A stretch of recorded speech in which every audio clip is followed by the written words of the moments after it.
Investing. This involves buying a cryptocurrency and holding on to it in the hope that its price will increase over time. You can buy crypto on exchanges like Coinbase or Binance. Trading.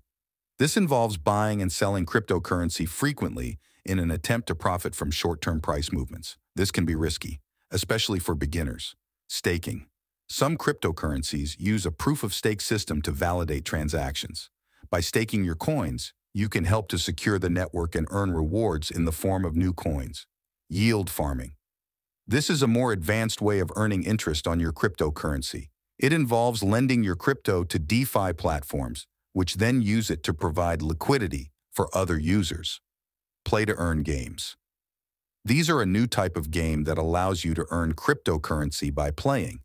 The tokens you earn can then be sold on exchanges for fiat currency, traditional money like US dollars or euros. Mining.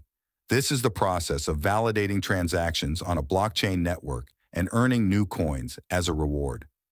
However, mining can be expensive and energy-intensive, so it's not for everyone. Before you start investing in any cryptocurrency, it's important to do your research and understand the risks involved. You should never invest more than you can afford to lose.